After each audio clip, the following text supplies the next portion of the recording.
So for this video, what I'm going to actually ask you is what champion do you want to see buffed in Season 8? And this video is kind of inspired by Fi. He did a video earlier about champions that need a buff in Season 8. And this is kind of that idea, but more focused on you watching the video. What champion do you want to see buffed? As well as giving me an excuse to talk about a change that's coming that I haven't talked about yet. The fact that certain trees are going to be given new keystones because certain champions are struggling right now because they haven't found a keystone that really works for them. Now, personally, I can't really actually answer this question because I would say Jinx, of course, but Jinx is actually getting a meaningful buff in patch 8.2, so I guess I'm kind of out the running there. But I guess I will talk about some AD carries after I talk about this keystone change first. Pretty much, there are certain champions that are kind of quote-unquote weak, mainly because they don't really have a keystone that really works for them all that well. It's not that they can't use some existing keystones, it's not that they can't win, or something like that, like they have a 0% win rate, they just can't do anything at all in the meta. It's just more so that it's not something that really fits maybe that style of champion all that well. Or you have certain champions, like Fi mentioned in his video, that have tried like 9 different keystones, and none of them have them above a 50% win rate anyway, meaning people that play that champion are still struggling to find a keystone that really works really well for that champion at all. So first and foremost, the Resolve tree, if I remember correctly, is actually not probably going to get a new keystone. That is actually a tree that seems to be working very well as both a primary and secondary tree for a lot of people, so they might need to tweak some runes in there, of course, when it comes to stats or something else, but it probably won't be given a whole new rune. When we're talking about a whole new rune, we're looking at things like maybe Domination and Precision, of course, possibly Sorcery, and I'll start with Precision because I'll start talking about some AD carries that some people feel like need a buff. I have a friend that you might have seen in some of the gameplay videos I do, that I duo with, that plays Draven. They main Draven and they talk to Draven mains. And Draven mains apparently feel like Draven kind of just wants the old fervor of battle back in some sort of a keystone. So that he can't use press the attack, but press the attack is more about exposing enemies for your teammates to also do more damage, kind of a team fighting kind of keystone and not something that they want for lane. At least that's my understanding from their consensus. They want something a bit more lane dominance. When they're getting some auto attacks off, they're also stacking damage and just kind of inserting why they're the better laner, if they are the better laner, which can kind of make sense, right? If you feel like you are the better laner, you want to be able to take advantage of that to give yourself a lead in lane. Lethal tempo, it kind of varies on the type of Draven player you are. That can give you too much attack speed, and if you're not great at catching axes, and you probably really don't want the Lethal Tempo proc. And even if you do want the Lethal Tempo proc, because maybe you really are good at catching the axes, that's not really a stat maybe you really want a whole lot of. You're maybe going to be building Phantom Dancer, or Static Shiv, or maybe even both, and you have plenty of attack speed as it is. So you don't really want that. And then there's Fleet Footwork, which, depending on, again, the Draven player you are, or the meta, of course, you maybe aren't really building a lot of crits, so you can't even really take advantage of the healing you will get when you do crit, because maybe it's a meta that involves building a lot of lethality for lane dominance, you know, Ghost Blade, Dust Blade even for that matter, something like that, and you don't have a lot of crit. Or maybe you're one of those Death's Dance Draven players, and you build that item. So you don't necessarily want Fleet Footwork either, but that's kind of it, that's the only keystones in there. A fourth one could come, and that's why I'm going to preface this with another question. What keystone, actually, if they are adding a keystone into the game in different trees, would you want to see brought into the game? Would you want to see an old one brought back, like Fervor of Battle, or would you want to see something a bit new? Because we're also going to talk about Sorcery and Domination for a bit, because champions like Master Yi, who you would expect to at least stop at lower elos, like mentioned in Fi's video, just are not. So maybe they need something as well, because they can't really make use of Predator or Electrocute or something like that, and they need something else. But furthermore, with Sorcery, Deathfire Touch. Brand's buffs are a direct response to the fact that he got hit pretty hard with the lack of Deathfire's Touch being removed when they overhauled Runes and Masteries in the preseason. So they might not be bringing back Deathfire's Touch specifically, and instead buffing champions that are hurt by it, but they might down the road instead then of course go, hey, well, why don't we just add something like it back into the game? So when I asked you that question just now, you could just actually say, I want Fervor of Battle back, or I want Deathfire's Touch back, or something like that. That's something that already existed and you just want it back. You want Courage of the Colossus back so you can play Vi again, make her viable as the top jungler full tank. Who knows? That's up to you, it's your opinion on this part. So, I'm just kind of explaining why certain champions, why this is kind of a thing, because it's also a change I didn't really talk about, that they kind of are looking at doing this. We don't have an ETA on the patch that it will be happening, so don't be like, hey, you made this video, that means like next patch we're getting new keystones. Not necessarily.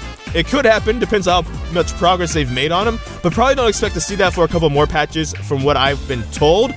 But furthermore, going back to some champions that could use some buffs maybe, Lucian is probably, from my own role of the AD carry, the weakest AD carry right now. What he wants to do, I'm not exactly even sure, because here's the thing.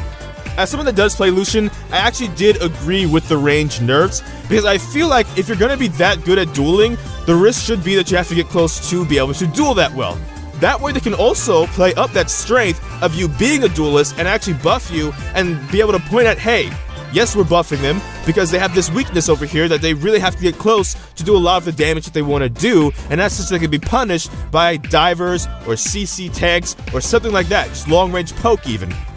So if you draft stuff like that against him, because he's short range, that's the counterplay right there. But that also means that we can play up some of his strengths and buff those because we made his range so short.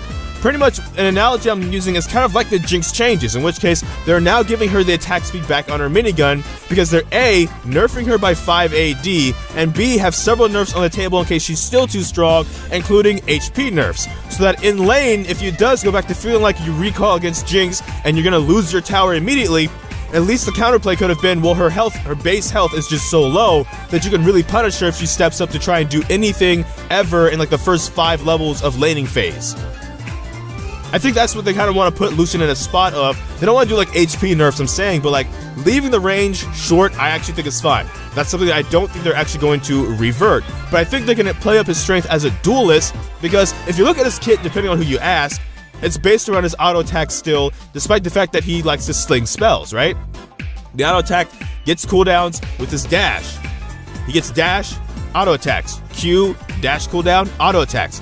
But you don't see a lot of Lucians right now going like a crit build, in which case they're all ending on crit. Let's say Infinity Edge, Essence Reaver, Phantom Dancer, Static Shiv, and then if there's tanks, a Last Whisper or a Black Cleaver or Blade of the Ruined King, whatever, and then boots. You don't really see that often, which on a side note, if Lucian builds like a lot of attack speed, he does start doing this like lean back like the Matrix thing. It's kind of funny in my opinion, but anyways, you don't see that often, right? You see like what's called the Korean build. Blade of the Ruined King, Black Cleaver. It still gives him a lot of cooldown reduction, but doesn't really give him a lot of attack damage on his auto attacks, at least in my opinion. I'm not like the greatest Lucian player, and honestly, if I have hard carried on Lucian, it is the crit build anyway, so I really shouldn't be talking about this all too much. But I am saying, when it comes to Lucian, why he might be so weak is because they do maybe need to focus on giving him a bit more damage back instead of range back, because a lot of things I see people say is, hey, he needs the range back, and like, maybe not actually. Maybe he does need the range where it is, but then he needs something else that he was just really never given. Why the Korean build even existed, because he wants to be able to just fly around and dash around and do a bunch of stuff that he can't really do. Obviously, the cinematic came out. A lot of people like to joke and meme about, hey, how can you be that strong in the cinematic when you've kind of like never been like that? Thematic fantasy, if you will. Well, who knows? But this video's dragged on a bit too long, so I'll wrap this up quickly with the mid lane a bit. You see certain things like, say, Victor, who is one of my mid laner, like, kind of go-to champions if I have to play that role. And he is actually something that's kind of generally actually talked about as too weak and needs to be buffed. I only want to preface this with one last question in this video, though, is because when he was strong, all we saw was him and Azir. And some people, including myself, made the argument, well, all we saw him for was because people picked him as a counterpick to Azir. So if Azir is meta, Victor's kind of meta. Well, what does that mean Victor does when Azir is not meta, though? Like, what strengths do you think Victor should still be allowed to have? And what weaknesses do you hope still remain? Because obviously, they hit Rylai, so he can't just hit you with the E, slow you, and then like put his ultimate on top of you, keep you slowed forever, and then completely destroy you. But on top of that, obviously Victor should be able to function in some sort of way because he's a reliable mid laner in my opinion, and also better to play against than Malzahar. And when I say reliable mid laner, it's like if you don't play mid lane, but you can pick up how to play Victor, then you can play him a couple of different ways. The primary way being, of course, just sit in mid lane and just constantly wave clear with your E as waves crash into your tower, and then scale up and then win the game in the late game when you have a bunch of damage. So if you don't play mid lane, that's a strategy you can use with Victor, of course. Pick up that champion, learn how to play him. But what do you think Victor should be allowed to do? So I'm going to recap real quick the questions. The first one being, what champion do you play? Even if the reason is you main the champion so you want to see it be strong, would you want to see get buffed in Season 8? The second question is, what Keystone would you want to see return? Or what Keystone would you invent for champions that are struggling because they don't have their own Keystone? And then finally, when it comes to champions like Victor, what kind of strengths do you think they should be allowed to have, or like Lucian even, should be allowed to have while still having meaningful, counterplay so they don't have to be nerfed later when they get buffed? So that's all for this video. Again, partly inspired by Five's video. I'll link that video at the end of this video so you can go check out his video. But that's all for this video. Thank you so much for watching this video. If you did, I don't know which video will be next because life will be quite a mess. So until next time, take care. from the Fire Godai FS. Thank you for watching.